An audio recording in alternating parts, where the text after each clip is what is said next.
Alright, hello everybody, it is DarkCon and I had just got done watching Captain Marvel. And what are my first thoughts on it? It's... meh. It's like, about as good as Ant-Man. It's, not as good as the first Avengers. It's not as good as Guardians of the Galaxy Volume 2, I would say. I mean, it's got its funny moments, obviously, but it did not have as many moments that made me absolutely burst out loud laughing, like in, say, Infinity War or Guardians of the Galaxy 2. It did not have me as emotionally invested as Captain America Civil War. Well, that's gonna be one of the obvious things when you, like, bring in, like, or that's gonna be one of the likely things, might I say, when you, like, bring in a new character and just start off with their origin story, essentially. And so, I guess before I go any further, I ought to address the elephant in the room, is that of Brie Larson's comments. Like, yeah, I know she said that she wants to see, okay, I can't remember what exactly it was. She wants to see more minority cast members or crew or whatever, or she wants to see less white crew members or whatever. I can't remember what the exact comment was right there, but what I definitely do remember is that she says that she doesn't want to hear 40-year-old white men commenting on, what was the movie called? It was some movie that she was saying that was intended not for white men or something like that. And honestly, as I would say disgusting that some of Brie Larson's comments are when it comes to politics or social issues or whatever else have you, that yeah, that they're pretty disgusting, but I do not let it affect like the quality of the movie itself for me.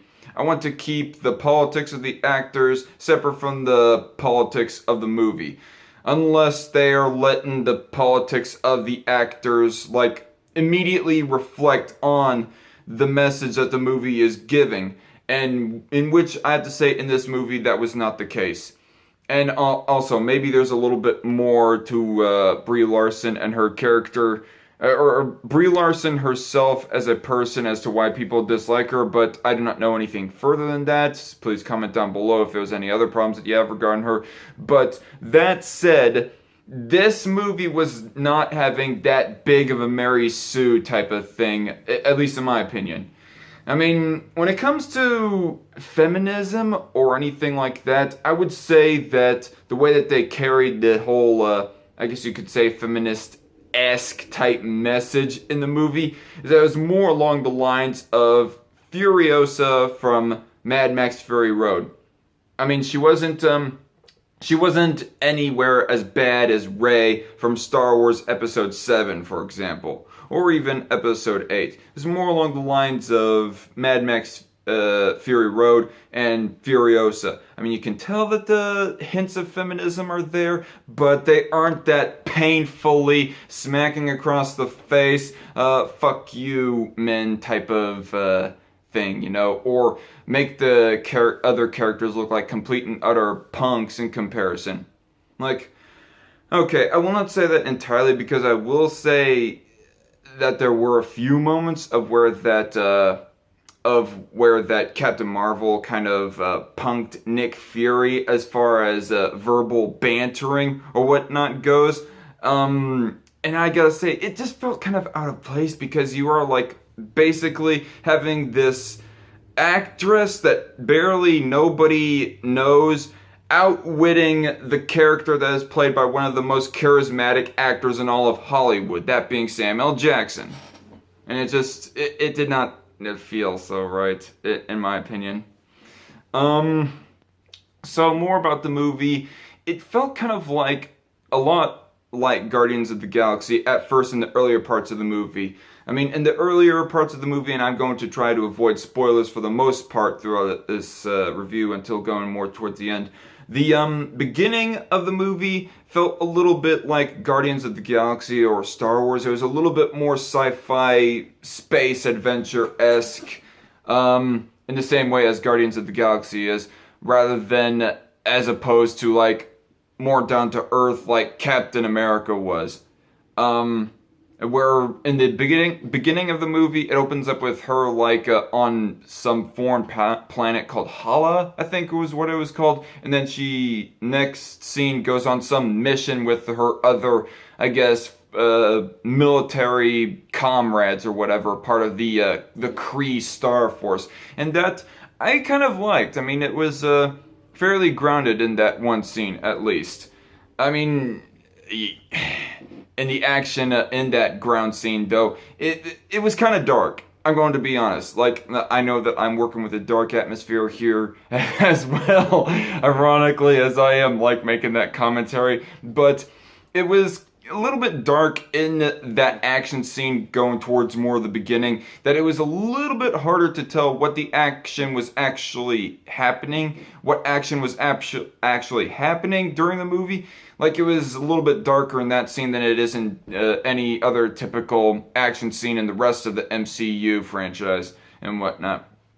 So, there's that. And as far as characters go, there was nobody that was really that memorable when it comes to characters and characters I could get invested to. I mean, of course, Samuel Jackson is as good as ever, and I was obviously entertained by him and the banters that he would have with Captain Marvel. I mean, even though half the time she would even though half the time she would kind of outwit him, like it wasn't that painful, honestly, whenever she did outwit him, at least in my opinion anyways.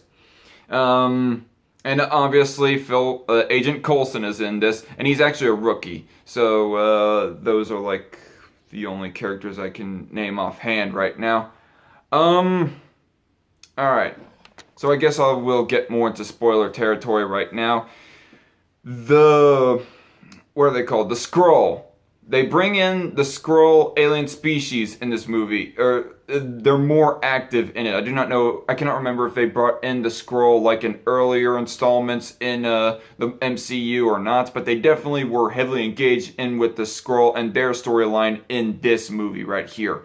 And I gotta say that it was a little bit of a disappointment, honestly. Like, first they were building up the Skrull to be the bad guys and whatnot, but then going more towards the end, it was found out more and more to be that they're actually the good guys, that they're actually, essentially, I guess you could say, refugees trying to escape the Kree and whatnot. And I'm just thinking to myself, wait, aren't the Skrulls supposed to be one of the main baddies in the Marvel universe? Like, it just doesn't make any sense to me. I mean, according to the comics and all the other literature that I have seen of the Skrull, they're just flat out bad guys. And no, they were making them out to be the good guys all of a sudden in a plot twist in this movie. I was thinking to myself, wait, there's a plot twist right here that the Skrull are actually the good guys? Are you gonna do another plot twist? Like, have a double plot twist in the movie to where you find out that they're the good guys? Oh, no, wait, they are actually the bad guys or something like that. But no, that's not the case. They were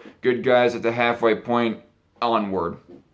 Something else I was gonna mention. Can't remember what it was. Ronin, I guess was his name. I think he was the main bad guy from Guardians of the Galaxy 1. He's essentially the main bad guy with, whatever the one character's name was, Jude Law's character, who is essentially the teacher of Captain Marvel. And I guess that's another thing that I have to mention, is that Jude Law actually lays some blows on Captain Marvel, so therefore you do know that it's not as bad as Rey from Star Wars 7. Like, he lays some good blows and pins her in some good corners, and so on and so forth.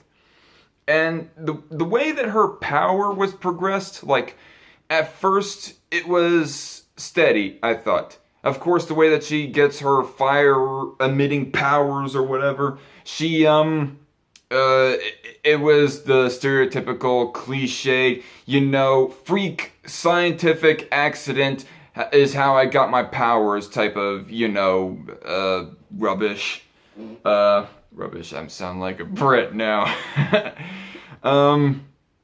Like they were like building it up very slowly, but going more towards the end, they were just like rushing the power buildup that she was getting. It just felt just a little bit unnatural. So I guess one could almost argue that that's where the whole Mary Sue thing comes from. But considering the fact that this was like the first time that we get an introduction to anybody with these kind of powers in the MCU, it's forgivable, in my opinion at least. Like if somebody else before her had these types of powers and was not progressing as fast as her, but then she like progresses faster 10 times than that predecessor of hers, well then I would say, yeah, it's a painful Mary Sue type arc there, in the same way that's of Star Wars 7 and 8 of how fast Rey progresses in her power as compared to Luke in the original trilogy. I think that's pretty much all that I have to say about this movie. I mean, it was alright. It was good. I mean, action, they did some new things, like I said, with the whole sci-fi, space, military type thing, more towards the beginning with the Kree Star Force fighting against the Skrull. And, yeah. So... leave your comments down below of what you thought of the movie, if you have seen it yourself, and what you expect of this movie, I guess, if you hadn't seen it. And yeah, tell me what you think. Let's have a conversation. I'll see you all later. Have a good night, and God bless.